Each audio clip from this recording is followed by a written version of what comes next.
The first time I kissed him, his skin was cold. Not cool like night air, cold like river stones. That's when I knew Prince Kato was not like other men. It happened when I was 19, the year my mother sent me to live with my aunt in her village in Uganda. I was meant to help her at her small food stall near the old royal grounds. That's where I first saw him. He came every evening dressed in white. His clothes looked old-fashioned, like something from another time, but clean, pressed, perfect. He spoke quietly, smiled kindly, and always paid with coins older than my grandmother. I thought he was just one of those rich, strange men from town. After a week, he started waiting for me after work. We would walk by the edge of the forest road. He told me stories of kings and palaces that once stood where the trees now grow. He said he was a prince once before the curse. I laughed, thinking he was joking, but every time he said the word curse, the wind picked up, and his face grew tight, like he was holding something back. One night, he asked if I loved him. I said yes.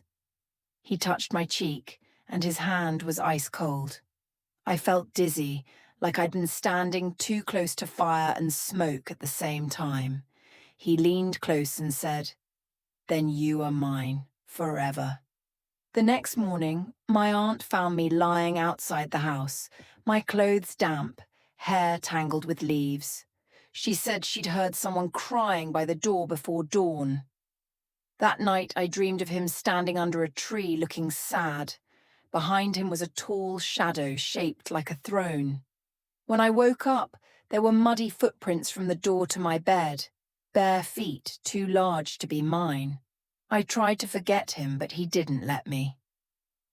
Every night at 2 a.m., someone knocked once on the wall behind my bed. Just one knock. If I ignored it, I'd smell wet earth, like a grave after rain. I went to the village elders. They told me about Prince Kato, the wicked royal who killed his bride on their wedding night because she tried to flee.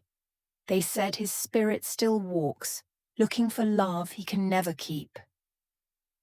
The elder gave me a small clay charm to bury by the old royal grounds. I did it that night. I thought it was over. But when I left, I saw him standing far behind the trees. He didn't move, just watched. It's been 3 years. I left the village, but every time I meet someone new, they leave me within days. They say I talk in my sleep. They say I whisper a man's name. Sometimes I wake up and smell wet earth again. And once, in the mirror, I saw his reflection behind me, smiling, cold, waiting. Prince Kato said I was his forever, and forever doesn't end when you stop breathing.